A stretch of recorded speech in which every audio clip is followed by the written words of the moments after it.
wamesoma bure, wazazi wamepata furaha kwa malipo ya masomo kwa bure.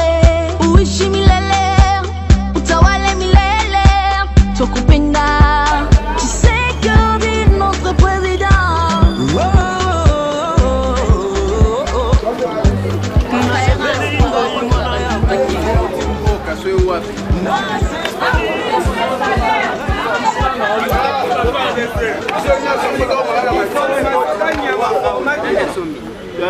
Mais c'est pas loup. La famille au Kenge a te qui, mais c'est pas loup. Alors, Palou à son temps, Palou maintenant, Palou Molanda, oh, on a l'état de la vie. Palou maintenant, il faut qu'on a Abou Kamasa la bataille. Oui, il y a l'état. Quel Palou je ne connais pas son nom. Non, je ne connais pas son poste et non. Mais c'est ça, c'est mon frère.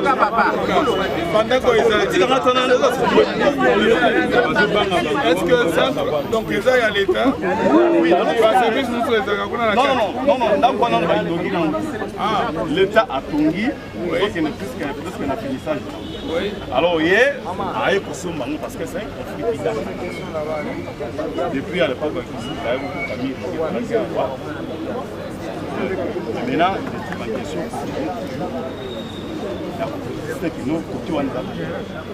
alors, elle a soumis, on n'a pas compris, comme si nos autorités étaient en complicité. Parce qu'à chaque fois, ceux qui vont avocat, MD n'a vu ça, il y a un avocat dans le bureau.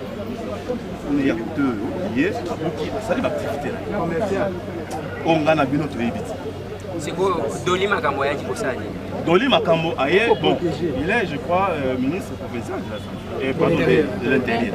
Il est ce qu'on a hier, qui a protégé d'abord la maçon et la Rotonga, a garanti la sécurité dans Bango. Justement, on était déterminé que non, cette fois-ci, comme tout le monde qu'il faut passer, par contre, il y aura bisoté, ou soit, malo, bisoto kufa, bien côté dans Bango. Alors, hier, ce qu'on a tout, à eux qui n'ont pas, aïe, maintenant, on va dire qu'on est au moins 4-6 policiers qui ont sécurisé la maçon. Alors, à deux fois, elle a lancé les travaux à Kenya et à Souki. Mais c'est sécurisé la maçon. C'est là où. Biso toza ba députés nationaux, bateau Bogota. Je crois que tu as 7. Donc, nous avons honorable Bazawana. Tu as qui te déplacé vice-premier ministre en charge de l'intérieur et sécurité au niveau national. Tu as ce que je vice-ministre. Qu'est-ce que j'ai dit? Ministre des droits humains plutôt. Excusez-moi. Ministre des droits humains. Azala qui peut député. Loko Labiso. À quel détachement? Je crois qu'il y a besoin. Alors, tu quittes les apambes, ce que moni tozo tunayo, biso pe tozana kanda koleka parce que to moni vidéo na ndenge nini ba memi mutu pake ko bomaye na moi na kacha musala na ye. To ko kati ko vanda te yango toke to telemisi ba ministre wana to yena bango awo. Ezapona boye ba que jamais to ko ko abandonner ezala ba ministre ezala biso ba député to ko abandonner population tant que makambozo salem. Ça fait 3 jours bazo bomabato. Le 28 babomi, le 29 babomi, l'autre babomi, les autres éviter ceux qui paient bakobom. Yango to yaki ko ebisi. Oui, na makala pe ba utali ko bom. Yango to yaki pas vice-premier ministre, to soyez to luka moyen yake babomi police azala mutu ya ko sécuriser batu et non ya ko bomabatu. Donc yango to yaki awa délégation à ba député na ba membre du gouvernement. Toyaki pour procéder parce que on a pouvoir de Toyaki. Excellence, si vous avez quelque chose. Je crois que les faits qui sont arrivés sont des faits inacceptables. C'est pour cela que les collègues ministres des droits humains et moi-même, interpellés par des élus de Kinshasa qui siègent à l'Assemblée nationale et avec lesquels nous avons partagé la même indignation. Nos premiers sentiments ici vont d'abord aux victimes qui sont tombées ces dernières 72 heures Et spécialement, nous trouvons ici au centre Bijana, qui est tombé, est un haut fonctionnaire de l'État congolais en plein exercice de ses fonctions et qui est fauché par des balles tirées par ceux qui sont justement commis à veiller sur la sécurité de tous les citoyens et de tous ceux qui habitent sur le territoire national. Et la balle qui les tue, c'est une balle achetée avec les fonds du contribuable congolais. C'est une situation tout à fait inacceptable. Nous exprimons notre cordiale compréhension aux familles qui sont éprouvées et nous leur disons sincèrement nos condoléances.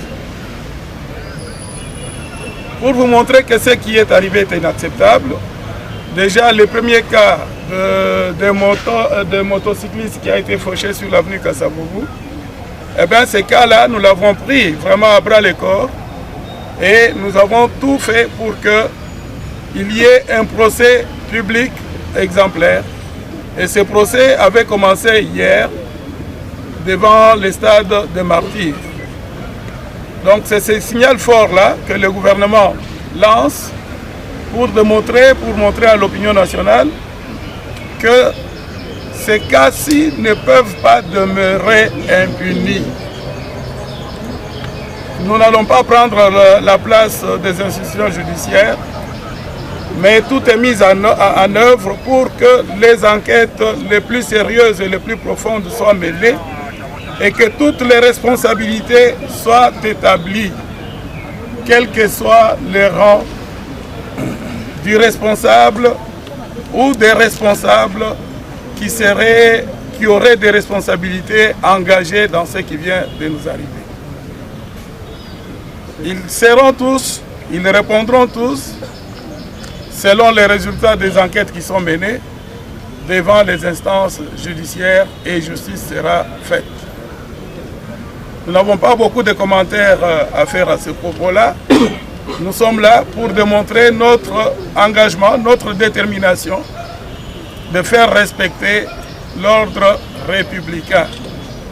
Nous sommes ici, les élus du peuple, qui ont traduit les sentiments de révolte qui animent toute notre population, qui est en train de s'interroger justement dans quelle main on les a placés là.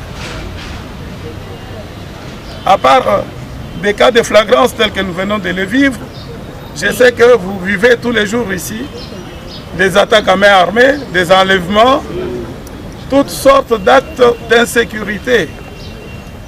Ne vous en doutez pas, nous venons d'arriver aux affaires et nous avons déjà tout entrepris. Nous sommes en train de préparer des mesures qui pourront apporter des réponses que nous espérons seront des réponses durables. Donc nous n'allons pas donner l'impression que nous sommes là pour faire des déclarations, pour être visibles sur les médias, mais c'est une réalité profonde à laquelle nous sommes appelés à faire face les instances habilitées continuer leur travail. D'abord, le commandant de la ville, le commandant de la police ville de Kinshasa vient d'arriver là avec le gouverneur à l'intérim. Ils sont venus justement parce que je les attendais encore une fois à mon bureau pour que nous puissions ensemble analyser la situation qui vient d'intervenir et prendre des mesures pratiques concrètes qui démontrent l'engagement des pouvoirs publics à pouvoir assurer, sécuriser notre population, particulièrement dans la ville de Kinshasa où nous venons de connaître 3 jours de suite des cas malheureux que nous avons déjà évoqués. Donc nous allons rentrer avec eux pour continuer notre travail et nous pouvons vous dire, à l'exemple du procès qui a déjà commencé depuis hier, nous allons encore organiser aujourd'hui un autre procès pour les cas de flagrance que nous déplorons. Et voilà, Je crois que, oui, on me dit que le procès a même déjà commencé au moment où nous parlons à la haute cour militaire. Vous de la presse, si vous voulez suivre, vous irez suivre. Et ces cas de flagrance que nous organisons, c'est pour dire à tous nos agents de l'ordre que nous les rappelons justement à l'ordre. Je vous ai dit, c'est inacceptable que dans l'exercice de leurs fonctions, ils puissent donner la mort.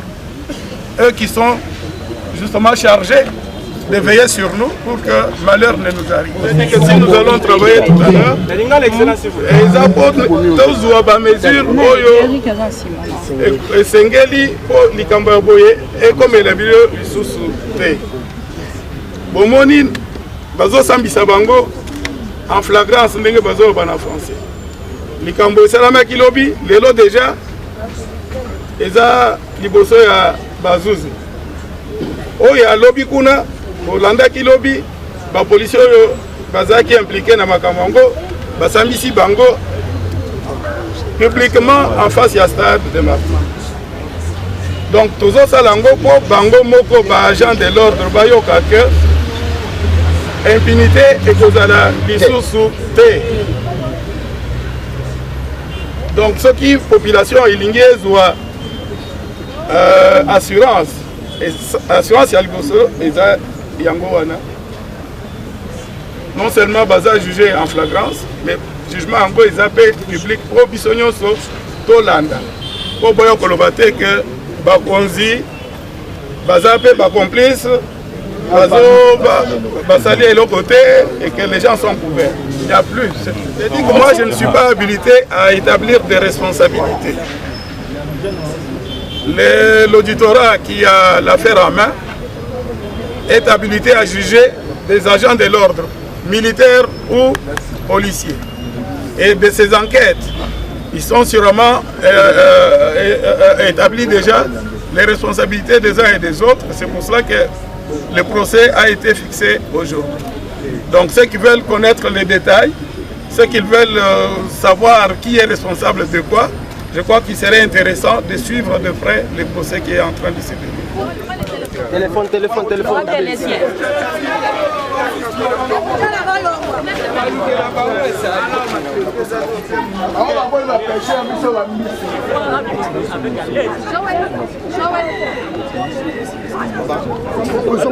Le fait ma policier Koboma est inacceptable. Et puis il faut que l'on profite de la micro. Les caméras sont ici. Bato bayebi ko sala musala ya ki policier te. Ba bimara bango na ki policier ba ki même au kata bilanga.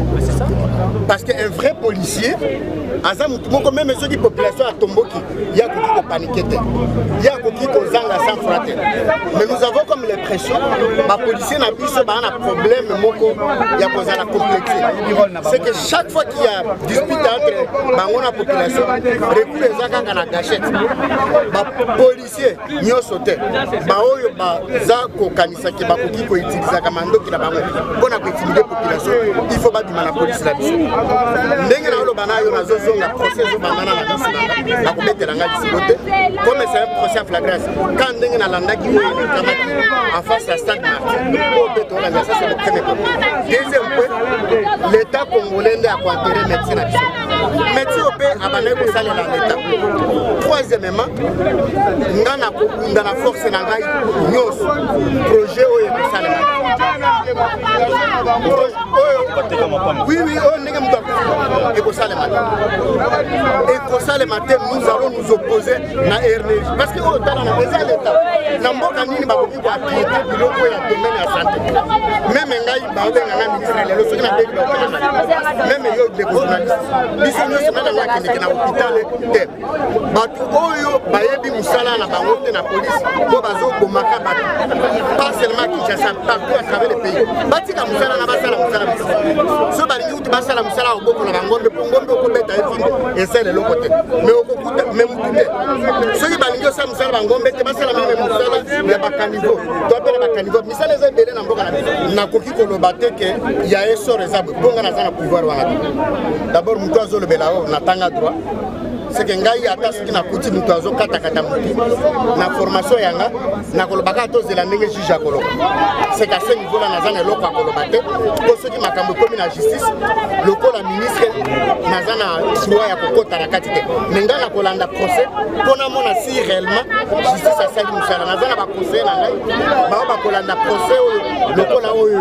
ya sa de mati jusqu'à la fin bakolanda ngo epi na mikolo eza koya nakoki mpe koyebisa bino il faut une action pédagogique tokobanda koleka na bakaserne ya bapolisier na bamilitaire koyebisa bango ce qu'ils doivent faire même soki baza confronté na pression ya population na bamboka oyo civilisé lokola ya biso policier aza même obligé andima ke population aboma ye me ye aboma policier te c'est ça aboma population te boye nde ezalaka me nalobi te ke mpe population aboma bapolicier te me nalobi policier aza obligé andima sacrifice militaire aza obligé andima sacrifice mais ekoki kozala inverse te boswani kaka boye lokola esalemaki na wewe obomi na awa boye imaginez médecin tala nanu mutu te akoma médecin mon frère eza combien d'années même ceux qui problème yango ezalaki grave ndenge c'est ce que je regrette voilà pourquoi j'ai tenu à être là bakonseiller na ngai moko tokolanda baprocès ezala vers le stade de martyr ezala procès ya kuna na nazala procès mosusu mpona olandela ngo na auditeur général ya FARDC baboma bana moko na makala jusqu'au jour où nakoyokaka ke bapolisier basalaki buzoba wana baza condamné parce que bato aboye bakoki kobebisa polisi na biso na armée na biso na armée na biso toza na bato baza kose sacrifier bamérité bacomportement ya boye te alors omoni deja soki mbuma mabe eza na kati ya mbuma ebele ekoki kobebisa nyonso yango baaction judiciaire aboye ekosala ke mbuma ya mabe oyo eza na polisi ebima mbuma mabe oyo eza na armée ebima. Mesdames et messieurs, chers fidèles internautes de Congo Sukisa TV, merci, bonsoir, bonjour, c'est dans l'heure à laquelle vous nous suivez. Ah bon, on a bon, en direct à l'hôpital Vijana, qui liwa na hôpital Oyo, agent na Bango. Ndeko mbote Mbote maman. Toza na hôpital Vijana na commune na Lingwala. Tout le monde va ndeko ebele ba policier, ba ministre pe ba outi awa eza likambu nini? Bon, eza ndeko na biso mobali. Baboma lobby moi ba conflit mon réseau interne au ba teka mabele soi-disant ba teka donc ba médecin ba lingité ba tubatonga ba yesu côté que lango mutu mususu un certain monsieur Paluku sikoyo conflit wana ba médecin vu que ba ça soki 10 mois impayé ba lobby que mutu akotonga lisusu te nde brugum enani Doli Makambo o azali bongo ministre intérieur provincial ya ville à Kinshasa atinda ki ba policier po baya ko sala sécurité ya bato bakotonga kokoma awa balobi ke ba policier ya Doli Makambo balobi na batu ya ba médecin hôpital ke botika batu batonga ba médecin pe balobi bakotonga te tiraime bandi entre ba policier na ba médecin simba benda ba médecin ba bloquer ba porte nyonso ale bango ba kangi âgé na bango jeune asali 10 mois azorata salaire tata prime te tout en étant jeune na biso mama ba policier ba saisir ye ba boake na kati ya jeep tant ba côté na jeep ba médecin ba bi jeep pe ko bimana yete na âgé na bango te nde na kati ya jeep ba betier bal silencieux ale ba monika ka mama moko te karama pa onanda moni makolo mutezo diembela libanda jeep ale ba ebatala boye âgé na bango aza déjà ya kokufa muta beta ke bala sauter mira kimi alende bakangi ba policier misu batikala kiwana. Merci matondi mingi ndeko tozaka awa na hôpital Vijana toujours quand na cadre actualité bozomo na randenge mamne seze les kabiso to na commentaire au sala en tout cas tozo kobakaka merci. Ce n'est pas pour rien que tozaba élu. Tozaba élu parce que ba pesa kibiso mandawa. Papa nani akoti ko vanda za calme bazo boma bana na. Yango moni awa le 28 babomi, le 29 babomi, le 30 babomi et puis bazo boma na moyi. Nana ngwazo boma la police. Oyo akoti ko sécuriser bato. Tout le monde a bamboka mususu qui est en danger au moni police oyoki muteme kiti olobi na biki mais awe pas na biso ceux qui est en danger au moni police c'est-à-dire au kufi libela ce qui n'est pas normal tozo lukande to longo la police na biso elongwa na teni bazaba tu lokola bato ba parti politique na teni à la police na mandu. Est-ce que mon oiseau ça la réglementation ya nani azo réglementer circulation. Il faut ça na mundu kina masasi. Est-ce que yoka ki makambo eleka kilobi na procès one c'est du théâtre. Théâtre babandaka ndengwana esike kendaka ezalaka te. Ya rosi mukendi babandanga ekenda wapi. Famille wana essaie perdre mutu. Bayeko bimisa ba policier balobi wa yebi lingala te bazo sama na chiluba. Eza koloba nini lokola oyo babomaki aza muluba tozo akaka bandeko na ye baluba toloba ke baluba bango na bango bazo bomana. C'est tout simplement ça. C'est un truc de mauvais goût. Nazala ki wana policier zolo bake. Na mokonzi na bango zolo bake to pesa ka bango manduki ezanga masasi. Mais batala bo etango bazo contrôler munduki ndenge basala kawana. Lisasi ebeti papa. Mais je vois lisasi wana uti na kindoki to utwa ebele. To yena collègue, to yena collègue, to zana ba collègue mususu ndenge ozomona bango. To ye parce que to koti ko supporter te. Yango to ebisi ministre. Oyebi ke ministre c'est tout chef na bango. Yango tolobi na tokutaki atondisi bato alinga yamba kata ko yamba ba. To kita parce que le peuple a souffrir. Yango toye a promettre biso ke bazo za ba mesure. Oki même ministre provincial oyo Dolima Kam que les lois alala qui place bazala qui interviewer qu'est-ce que j'ai dit ouais conditionné actuellement a signé en résidence surveillée, c'est-à-dire ceux qui alinga que toilette bazo landa. Mais nous aimerions que ça puisse être tiré au clair. Ce n'est pas que basalika théâtre wana ici. Awa boye ko somanda. La police bazoya na ba politicien boye awutie jeep pendant que ba population bazo kufa na ba kuluna.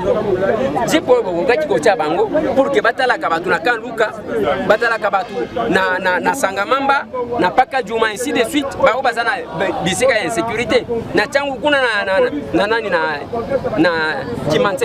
Donc batala batu wana. Olia ba sécuriser bango te bateli biso batu ya koboma mutu ango soki otali vidéo wana mutu basi bazuye bakotise na jeep masasi penza bo oyo kindoki te et puis il tire sur ndeko na ye ngai député national j'ai été menacé balaki ngai liwati baya yo zomona batute balaki ngai balinga babetanga masasi na kabinda wana yo liezero zanani ozana na lobi na za député soki nazala kana mbele na za général moko ya okopusa na pembeni na ngati.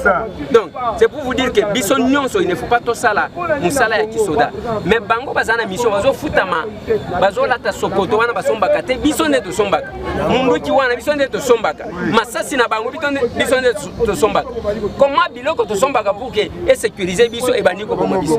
Voici la question.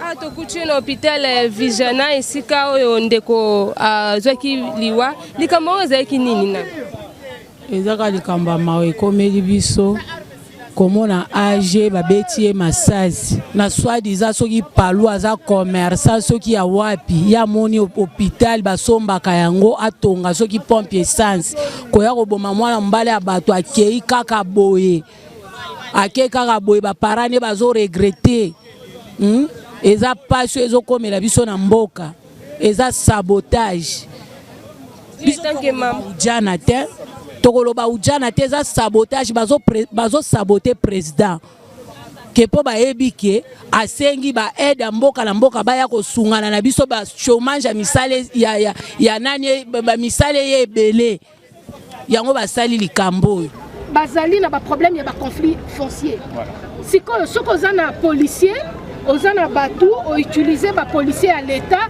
oye o s'imposer lobby ngai na ye nazana conflit na tche batu batonga de force. C'est pas comme ça que ça doit se passer.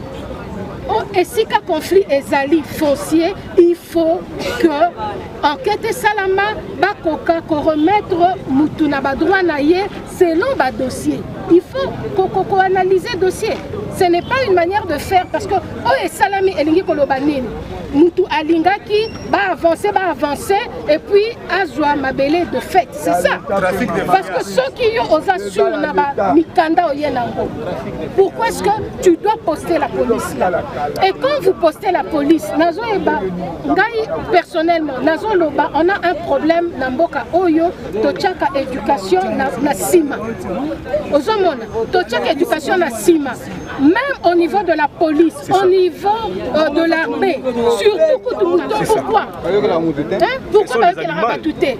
Bango chef na bango, Aza nani? Chef na bango nani? Toye baye. Les hommes mais justement, le Kola, Tomoni que est commis danger pour la population, Tokolinga Toye ba vérité sur ces secteurs-là. Pourquoi est-ce qu'il y a des problèmes là-bas? Ceux qui Tomoni que Aza qui bien formé, c'est qu'on les forme comme il faut. Et si quand sont armes zali, il faut analyser. Oh, Naza Kopesa Munduki. Aza Ndengenini, est-ce que à Kosala Baninga Mabete, c'est ça, c'est la responsabilité du gouvernement. Bisiki Bele Baïsa Biso Balobi, commune Nabiso, et ça n'a pas de problème parce que Tozali n'a pas comme militaire.